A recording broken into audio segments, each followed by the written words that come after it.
और बुलेटिन की शुरुआत में आपको सीधा दौसा लिए चलते हैं। आज 9 अगस्त यानी विश्व आदिवासी दिवस है।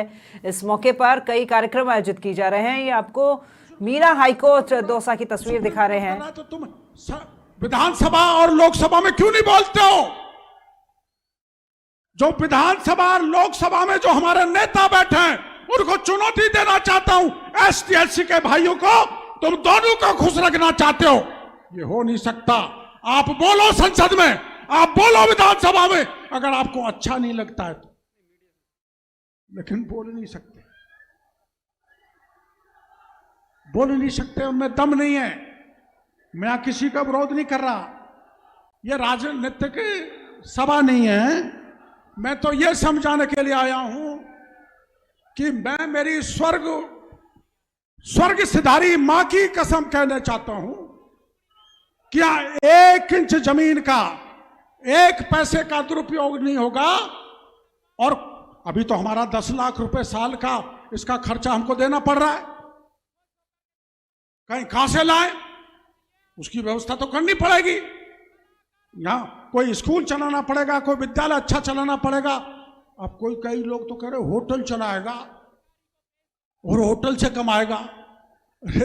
ऐसी तो मैंने हजारों होटल छोड़ दी मेरे भाइयों, करोड़ों रुपए के ठोकर मार दी। आपकी आन बान शान के लिए आप पे कलंक लगना नहीं चाहिए। आपके जीवन को डॉक्टर किरोड़ीलाल कतई कलंकित नहीं होने देगा, इसका वादा मैं आपको इस सभा में कर रहा हूं। मैं क्या करूंगा, जो घोषणा की है वो तो अलग बात है, पर किसी गरीब की बेटी की शादी नहीं हो रही तो हाई कोर्ट करेगा। किसी गरीब का होशियार बच्चा पढ़ नहीं पा रहा है तो उसको सारा खर्चा मीणा हाई कोर्ट करेगा। मैं ऐसी व्यवस्था करके जाऊंगा जो समाज को यहां से करोड़ों के रुपए की आय गरीब की भलाई में वो आप खर्च करोगे, ऐसी व्यवस्था मैं करूंगा। इस बात का आप कतई परेशान में तो बहकाने वाले आएंगे, जेब भरनी वाली होनी तो मैं दूसरे नेताओं की तरह आरक्षण में ही भर लेता। भरा था ना दूसरे नेताओं ने आरक्षण में, मैं भर लेता। अब आप भरोसा करो, जब 2007-8 में आपके आरक्षण पर आंच पड़ी थी तो 33 एमएलए थे, सबने भरोसा दिया था।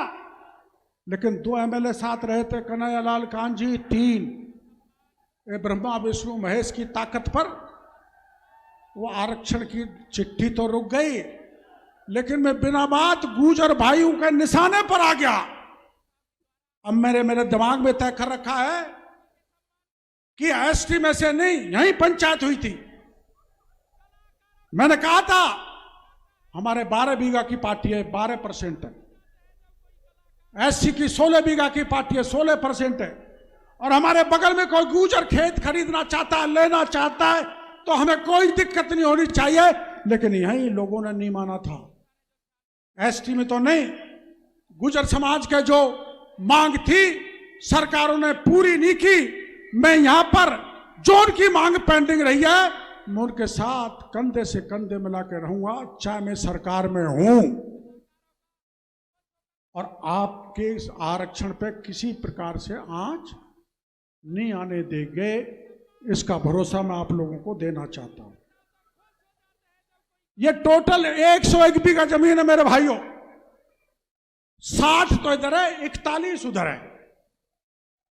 हम उधर एक छोटी सी गौशाला खोलना चाहते हैं, एक बड़े संस्कृत